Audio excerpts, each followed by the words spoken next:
ඔවුන්ගේ දරුවෙකුටවත් හරියන්න එපා කියලා කියනවනේ. කවදාවත් කියන්න එපා. හම්බෙච්ච මිනිසත් භවයේ තුල කිසිම හේතුවක් මත කිසිම කෙනෙකුට අයහපතක් නම් ප්‍රාර්ථනා කරන්න එපා. කාටද අයහපත සිද්ධ වෙන්නේ? ඒක Tamanට මුණ දෙන්න වෙන්නේ. ඔය තොපි අපේ ඇස් ඉස්සරහම විඳවන්න ඕන කියලා සමහර ඔය දෙස් දෙවල් දෙනවනේ මිනිස්සු හරියට.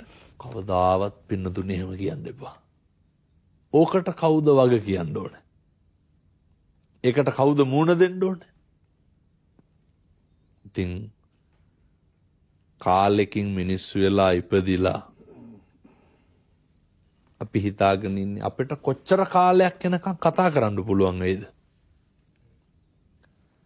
කොච්චර කාලයක් ඇවිදින්න පුළුවන් වේද? මේවා බොහොම මේ සීමිත කාලයකට තියෙන්නේ. මේ ඉන්ද්‍රියන් ටික මෙහෙම හොඳට වැඩ කරන්නේ බොහොම පුංචි කාලයයි. මේ පුංචි කාලය තුල මේකෙන් ගත යුතු දේ තියෙනවා. මේ සංසාර විමුක්තිය පිණිසනේ භාග්‍යවතුන් වහන්සේ උගන්වන්නේ. ඉදම් මේ පුඤ්ඤ කම්මං ආසවක්ඛ්‍යා වහං හෝතු සබ්බ දුක්ඛා පමුච්ඡතු.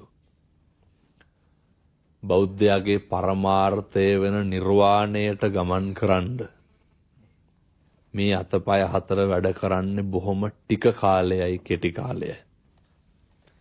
අපි මේ ව්‍යසනය පාඩමක් කරගන්න ඕනේ.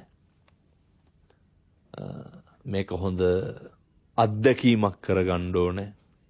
මින් මනත මේ සියල්ල නැති වෙනවා. සත්පුරුෂෝ විදිහට ඉන්න ඕනේ කියන එක තදින් අවබෝධ කරගන්න.